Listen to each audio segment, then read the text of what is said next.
வணக்கம் அன்பர்களே. நான் உங்கள் சயின்டிஃபிக் வேதிக் அஸ்ட்ராலஜர் அஸ்ட்ரோ ஆரஞ்சி பேசுகிறேன். நல்லது நினைப்போம், நல்லதே நடக்கும். தொடர்ந்து நம்மளுடைய சேனலில் பார்த்தீங்கன்னா வீடியோஸ் தொடர்ந்து பார்த்துட்ருப்பீங்க நம்புகிறேன். நம்மளுடைய ஜோதிட கருத்துக்கள்லாம் பார்த்தீங்கன்னா அறிவியல் சார்ந்து சயின்டிஃபிக் வேதிக் அஸ்ட்ராலஜி முறையில் எந்தவித மூட நம்பிக்கைக்குள்ளே போகாமல் மிகைப்படுத்தாமல் உள்ளது உள்ளவாறு நம்ம பார்த்துட்ருக்கோம். எப்படி ஒரு கர்மா நம்மளுடைய வாழ்க்கையில் சம்பவங்களாக மாறுகிறதுங்கிறத நம்ம துல்லியமாக அந்த ஒளி தத்துவ அடிப்படையில் பார்த்துட்ருக்கோம். அந்த வகையில் பார்த்திங்கன்னா நம்மளுடைய எல்லா ஜோதிட பதிவுகளும் அந்தந்த ராசி அந்தந்த லக்னக்காரர்களுக்கு அந்தந்த நேரத்தில் எந்த மாதிரி ஒரு விஷயங்கள் வாழ்க்கையை நமக்கு கொடுக்க காத்திருக்கிறது, எது மாதிரி முடிவுகள் எடுத்தால் பெட்டராக இருக்குங்கிற விஷயத்தை சொல்லி உத்வேகப்படுத்தி மனசை ஊக்கப்படுத்தி நல்லா ஒரு மோட்டிவேஷ்னல் வீடியோஸாக நம்மளுடைய வீடியோஸ்லாம் வந்துட்டுருக்கு. தொடர்ந்து நம்மளுடைய வீடியோஸ் பாருங்கள். புதுசாக நம்மளுடைய சேனலுக்கு ஃபஸ்ட் டைம் வரவங்க சப்ஸ்கிரைப் பண்ணுங்கள். ஸோ தட் தொடர்ந்து எங்களோட வீடியோஸ் உங்களுக்கு சேரும். அதே மாதிரி உங்கள் ஃப்ரெண்ட்ஸ் அண்ட் ரிலேட்டிவ்ஸ்க்கு ஷேர் பண்ணுங்கள், லைக் கொடுங்க. இந்த ஜோதிட வீடியோஸை பார்த்து உங்களுடைய வாழ்க்கையின் முடிவுகளை தக்கவாறு எடுத்து பலன் பெற வேண்டும் என்பது தான் என்னுடைய வேண்டுகோள். கடகராசிக்காரர்களுக்கு 2024 ஜனவரி மாதம் ஆண்டின் முதல் மாதம் எப்படி இருக்க போகுதுங்கிறது இந்த வீடியோவில் நம்ம பார்க்க போகிறோம். கடகராசிக்காரர்களுக்கு அஷ்டமத்தில் சனி போயிட்டுருக்கிறது எல்லாத்துக்கும் தெரியும். 3ஆம் இடத்தில் கேது, 9ஆம் இடத்தில் ராகு, 10ஆம் இடத்தில் குரு. இப்படி இருக்கக்கூடிய ஆண்டு கிரகத்தின் அமைப்புகள் இருக்கும் பொழுது மாத கிரகத்தின் அமைப்புகள் எப்படி இருக்குன்னு பார்த்தீங்கன்னா, ஜனவரி 7ஆம் தேதி புதன் 6ஆம் இடத்துக்கு போகிறார். 5ஆம் இடத்துங்கிற ஒரு இடத்துலேருந்து 6ஆம் இடத்துக்கு போகிறார். அதே மாதிரி ஜனவரி 18ஆம் தேதி சுக்கிரனும் 4ஆம் வீட்டு அதிபதியாகிய சுக்கிரனும் லாபஸ்தான அதிபதியும் 5ஆம் இடத்திலிருந்து 6ஆம் இடத்துக்கு போகிறார். 6ஆம் இடத்தில் ஆல்ரெடி செவ்வாயும் சூரியனும் அங்கே இருக்கிறாங்க. ஸோ கிட்டத்தட்ட பார்த்திங்கன்னா ஒரு 10 நாள் 20 நாள் 6ஆம் இடத்துல 4 கிரகம் இருக்க போது. இதில் ஒரே நல்ல விஷயம் என்னென்னா குருவின் பார்வையும் இருக்கிறது. இது 6ஆம் வீடும் 10ஆம் வீடும் பரிவர்த்தனை ஆகிறது. இது மூலமாக என்ன தெரியுதுன்னா, உங்களுக்கு சில டைம்ஸ் பார்த்திங்கன்னா கடகராசிக்காரங்கள் இந்த அஷ்டம சனி தாக்கத்தினால தொழில் முடங்கி கொஞ்சம் சில கேஷ் ஃப்ளோ இஷ்யூஸ் ஃபேஸ் பண்ணிகிட்டு இருக்கிறவங்க ஒரு சின்ன கடன் வாங்கக்கூடிய அமைப்பு உண்டு. இப்போ கடன் ட்ரை பண்ணிகிட்டு இருந்தீங்கன்னா உடனே கொடுத்துருவாங்க. பேங்க்கில் வாங்குறது, தேர்ட் பார்ட்டி மூலமாக வாங்குறது, அது மாதிரி அமைப்புகள் சட்டுன்னு நடக்கக்கூடிய விஷயங்கள் இருக்குது. அதர் பீப்புள்ஸ் மணி கொஞ்சம் உள்ளே வருது. வெளிநாடு விஷயங்கள் கொஞ்சம் செய்யக்கூடணும்னு நினைக்கிறவங்களுக்கு கொஞ்சம் சாதகமாக நடக்குது. இந்த கிரிப்டோ கரன்சி, ஸ்டாக் மார்க்கெட்டு, ஃபாரெக்ஸு பண்ணவங்களுக்குலாம் பார்த்திங்கன்னா இந்த ஆண்டு கொஞ்சம் இந்த மாதம் ஸ்டார்ட் பண்ணி அதில் கொஞ்சம் உங்களுடைய ஆர்வத்தினால் சில விஷயங்கள் செய்து ஒரு 50-50 பலன் அமைக்கக்கூடிய விஷயங்கள் உண்டு. ஏன்னா ஒரு அருமையான ஒரு பலன் சொல்ல முடியல. ஏன்னா நமக்கு அஷ்டம சனி நடந்துட்டு இருக்கிறதுக்கு தெரிஞ்சுக்கணும். அப்படி ஒன்று தூக்கி கொடுத்துட மாட்டார். எந்த தான் சாதகமான சூழ்நிலை இருந்தாலும் சனி தான் 8ஆம் வீட்டிலேருந்து எல்லா கிரகத்தையும் கண்ட்ரோல் பண்ணிகிட்டு இருக்கிறாருங்கிறது நாம் அறிஞ்சுக்கணும். ஸோ அதனால் பொதுவாக நான் கடகராசிக்கு ஆண்டு பலன் சொன்ன மாதிரி எல்லா மாதங்களும் கேர்ஃபுல்லாக இருக்க வேண்டிய ஒரு ஆண்டு தான் கடகராசிக்காரர்களுக்கு. குறிப்பாக ஜனவரி மாதம் 5ஆம் வீட்டில் இருக்கக்கூடிய புதனும் சுக்கிரனும் 6ஆம் வீட்டுக்கு போய் 6ஆம் வீட்டு அதிபதியை 12ஆம் வீடுங்கிற விரைஸ்தானம், வெளிநாடு, stock market, forex, crypto currency, other peoples மணிங்கிறது கனெக்ட் ஆகிறதுனால கொஞ்சம் அது மாதிரி விஷயத்தில் ஈடுபாடு இருக்கிறவங்களுக்கு டக்குன்னு ஏதோ நடத்தி காட்டிடும்.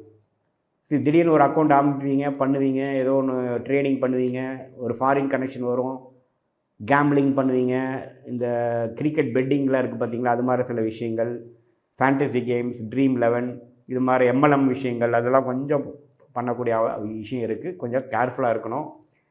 நீங்கள் தெரிஞ்சுக்கணுன்னு பார்த்தீங்கன்னா, கடகராசிக்கு அஷ்டம சனி போயிட்டுருக்கு. ஒரு மாதிரியான ஒரு சிச்சுவேஷன் தான். 10ஆம் வீட்டில் இருக்கக்கூடிய குரு ஓரளவுக்கு தான் நம்மளை கண்ட்ரோல் பண்ணி 2ஆம் இடத்து தனஸ்தானத்தை பார்க்குறார். ஸோ குழந்தைகள் பெறக்கூடிய தம்பதியர்கள், அதாவது ப்ரெக்னென்சி எதிர்பார்த்துட்டு இருக்கிறவங்க கொஞ்சம் கேர்ஃபுல்லாக இருக்கணும். ஏன்னா 5ஆம் வீட்டு அதிபதியாக 6க்கு வரனால ட்ராவலிங்கில் அந்த 6th மந்த் 7th மந்த்து அது மாதிரி டைம்லாம் நம்ம கேர்ஃபுல்லாக இருக்கணும். ஏன்னா 5ஆம் வீட்டு அதிபதி 6ல் செவ்வாயோட சேர்றது அவ்வளோ செவ்வாயாக இருந்து அவர் 6ஆம் வீட்டுக்கு வர்றது அவ்வளோ சிறப்பு இல்லை. அதே சமயத்தில் பெண்கள் விஷயத்துலேயும் எல்லோரும் கொஞ்சம் கேர்ஃபுல்லாக இருக்கக்கூடிய விஷயங்கள் உண்டு.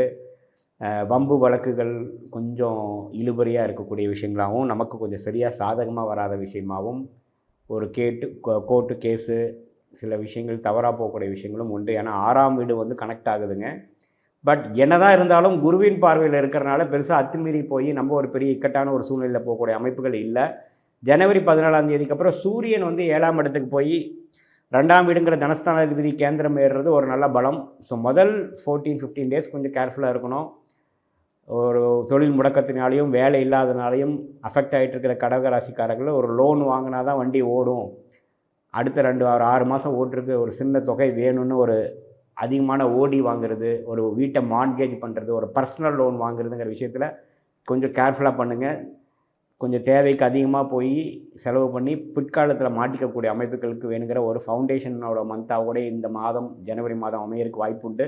உண்மையிலேயே தேவைன்னா மட்டும் நீங்கள் வாங்கணும், மற்றபடி நீங்கள் போய் அந்த ட்ராப்பில் மாட்டியிருக்கக்கூடாது. மற்றபடி பார்த்தீங்கன்னா சந்திராஷ்டிரம் நாட்கள் வந்து கடகராசிக்காரர்களுக்கு ஜனவரி 14, 15, 16 வருதுங்க. அந்த ஜனவரி 14, 15, 16 பார்த்திங்கன்னா புதிய தொடக்கங்கள் எதுவும் பண்ணாதீங்க. கொஞ்சம் பொறுமையாகவும் நிதானமாகவும் அந்த நாட்களை கழிப்பது கடகராசிக்காரர்களுக்கு சந்திராஷ்டிர நாட்களை பொறுமையாக இருப்பது மிகவும் நன்று. இதுவரை இந்த ராசிக்காரர்களுக்கு கோச்சார முறையில் எப்படி வந்து கிரகங்கள் இருக்கிறது, அதனால் எப்படி இந்த வருங்கூடிய காலம் எப்படி இருக்க போகுதுங்கிறத நம்ம பார்த்தோம்.